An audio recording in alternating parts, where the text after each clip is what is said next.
Game changer సినిమాకి literal గా చెప్పాలంటే ఫ్యామిలీ ఆడియన్స్ అయితే బ్రహ్మరథం పట్టారని చెప్పాలి. ఫ్యామిలీ ఆడియన్స్ నుంచి రెస్పాన్స్ అయితే వేరే లెవెల్లో అయితే ఉంది.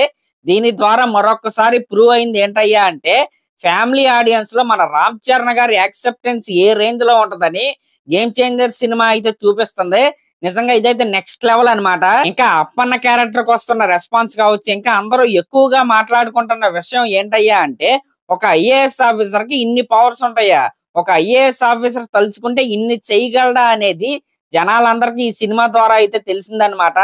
నిజంగా ఈ సినిమా ఎంతమందికి నచ్చిందో ఎంతమందికి నచ్చలేదో నాకైతే తెలియదు, కానీ ఖచ్చితంగా ఐఏఎస్ అవ్వాలి అనుకునే వాళ్ళకి మాత్రం ఖచ్చితంగా ఈ సినిమాలో మన రామ్ నందన్ క్యారెక్టర్ అయితే ఒక ఇన్స్పిరేషన్ లాగా అయితే మిగిలిపోద్ది. ఎప్పటికీ గేమ్ చేంజర్ సినిమా 360 కోట్లకు పైగా అయితే కలెక్ట్ చేసింది. నిజంగా ఇదైతే ఫెంటాస్టిక్ అనే చెప్పాలి. ఫెంటాస్టిక్ అని నేను ఎందుకు అన్నానయ్యా అంటే గేమ్ చేంజర్ సినిమా మీద కొన్ని గుంపులు జట్టు కట్టయితే ఈ సినిమా పైరసీని గాని, ఈ సినిమా ప్లాట్ ని గాని సినిమా రిలీజ్ కి ముందే రివీల్ చేశారు. సినిమా రిలీజ్ అయిన తర్వాత సినిమాని చంపేయాలని రకరకాలుగా అయితే ట్రై చేశారు. దాంట్లో కొంతవరకు వాళ్ళు సక్సెస్ అయ్యారని నేనైతే చెప్తాను. దాని గురించి మనం ఇంకా రేపైతే క్లారిటీగా అయితే మాట్లాడుకున్నాం.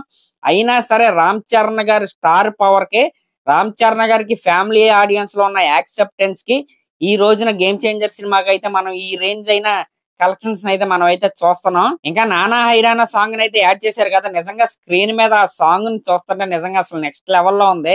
అసలు ఆ సాంగ్ ని ఎందుకు కట్ చేశారో నాకైతే అర్థం కాలేదు.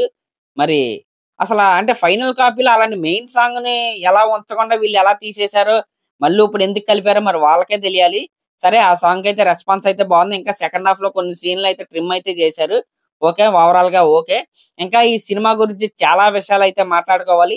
చాలా అయితే మెయిన్ గా డైరెక్టర్ శంకర్ గారి గురించి అయితే మనం అయితే రేపు పొద్దున అయితే మాట్లాడుకుందాం.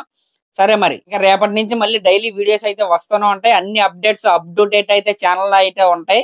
దీంట్లో ఎటువంటి డౌట్ అయితే లేదు. అలాగే నా ఛానల్ కనుక మీరు ఫస్ట్ టైం చూస్తున్నట్టయితే సబ్స్క్రైబ్ చేసుకుని అలాగే ఒక కామెంట్ అయితే చేయండి. Thank you.